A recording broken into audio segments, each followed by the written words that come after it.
ಅವರು ಜಾಸ್ತಿ medically alert ಇದ್ದಾರೆ ಸರ್, ನನಗಿಂತ ಜಾಸ್ತಿ ಅವರೇ ಹೇಳ್ತಾ ಇರ್ತಾರೆ. ನಾನು ಸ್ವಲ್ಪ ಮೂವೀಸಿಂದ ಸ್ವಲ್ಪ ದೂರ, ಬಿಕಾಸ್ ನನ್ನ ಪ್ರೊಫೆಷನ್ ಲೈನ್ ಆಫ್ ವರ್ಕ್ ಆ ಥರ ಇರೋದ್ರಿಂದ ನಾನು ಅಷ್ಟು ಮೂವೀಸ್ ನೋಡಿರ್ತಿರ್ಲಿಲ್ಲ. ಈಗ ನನಗೂ ತುಂಬ ಪರಿಚಯ ಆಗ್ತದೆ, ಎರಡೂ ಈಕ್ವಲಿ ಮಾತಾಡ್ತೀನಿ. ಅವ್ರು ಯಾವ ಸಿನಿಮಾ ಇಷ್ಟ? ರತ್ನಂ ಪ್ರಪಂಚ ನನಗೆ ಇಷ್ಟ. ಎಲ್ಲರದ್ದು ಫ್ಯಾನ್. ಅದೇ ಮೇಡಮ್ ಹೇಳ್ದಂಗೆ ನಾನು ಆದಷ್ಟು ಮೂವೀಸಿಂದ ದೂರನೇ ಇದ್ದಿದ್ದು. ಓದಬೇಕಾದ್ರೆ ನಾವು ಇದರ ಹಾಸ್ಪಿಟಲಲ್ಲಿ ಇರ್ತಿದ್ವಿ ಅಥವಾ ಟೈಮ್ ಸಿಕ್ಕರೆ ನಿದ್ದೆ ಮಾಡ್ತಿದ್ವಿ. ನೋಡಿರೋ ಎಲ್ಲ ಮೂವೀಸ್ ಇಷ್ಟನೇ ಆಗಿದೆ, ಎಲ್ಲರೂ ಚೆನ್ನಾಗೇ ಆ್ಯಕ್ಟ್ ಮಾಡ್ತಾರೆ.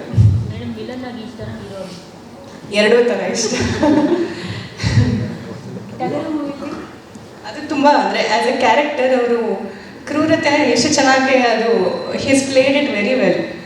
So if have to appreciate the artist, both positive and negative roles he does excellently well. Dhanu sir, ಮದುವೆ ಅನ್ನೋ ಕಾನ್ಸೆಪ್ಟು ಕೆಲವ್ರಿಗೆ ಹೀಗೆ ಆಗಬೇಕು ಅಂತ ಒಂದು ಔಟ್ಲುಕ್ ಇರುತ್ತೆ. ನಿಮಗೇನಾದರೂ ಇತ್ತ ಆ ಥರ ಡ್ರೀಮ್ಗಳು ಇದೇ ಥರ ಆಗಬೇಕು? ಅಲ್ಲ, ನನಗೆ ಆಗ್ಬಿಟ್ಟು ಎಲ್ರಿಗೂ ಮೇಲ್ ಕಳಿಸ್ಬಿಡೋಣ, ಆಗ್ಬಿಟ್ಟು ಎಲ್ರಿಗೂ ಇನ್ಫಾರ್ಮ್ ಮಾಡ್ಬಿಡೋಣ ಅನ್ನೋ ಥರ ಇತ್ತು.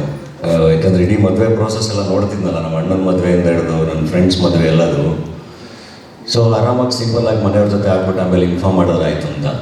ಆದರೆ ಅದು ಹಂಗೆ ಆಗಲ್ಲ. ಮತ್ತೆ ಅದು ಸಾವಿರಾರು ಪ್ರಶ್ನೆಗಳು ಉಂಟಾಗುತ್ತೆ, ಅದು ಮತ್ತೆ ಅದಕ್ಕೆಲ್ಲ ಆನ್ಸರ್ ಮಾಡ್ಕೊಂಡು ಕೂತ್ಕೋಬೇಕು. ಸೊ ಬೆಟರ್ ಅದೊಂದು ಒಳ್ಳೆ ಸೆಲೆಬ್ರೇಷನ್ ಅಲ್ಲ, ಅದನ್ನು ಎಂಜಾಯ್ ಮಾಡೋದು ಬೆಟರ್ ಅಂತ ಆಮೇಲೆ ಅನಿಸ್ತು ನನಗೆ. ಸೊ ಎಲ್ಲರೂ ಖುಷಿಯಾಗಿರ್ತಾರೆ, ನಾವು ಖುಷಿಯಾಗಿರ್ತೀವಿ. ಇವತ್ತು ನನಗೆ ಅದ್ರ ಬಗ್ಗೆ ಭಾಳ ಖುಷಿ. ಈಗ ಮೋಸ್ಟ್ಲಿ ಹಂಗೆ ಸಿಂಪಲ್ಲಾಗಿ ಆಗಿದ್ದಿದ್ರೆ ಆ ಥರದೊಂದು ಎಕ್ಸ್ಪೀರಿಯನ್ಸ್ ಸಿಗ್ತಿತ್ತೋ ಇಲ್ವೋ.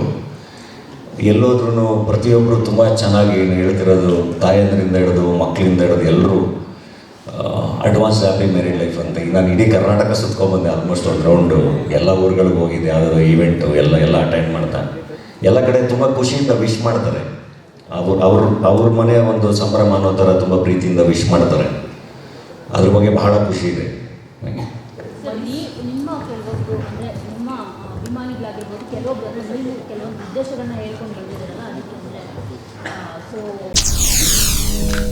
SS TV ಸಿನಿಮಾ ಜಗತ್ತಿನ ಕ್ಷಣ ಕ್ಷಣದ ಸುದ್ದಿಯೊಂದಿಗೆ.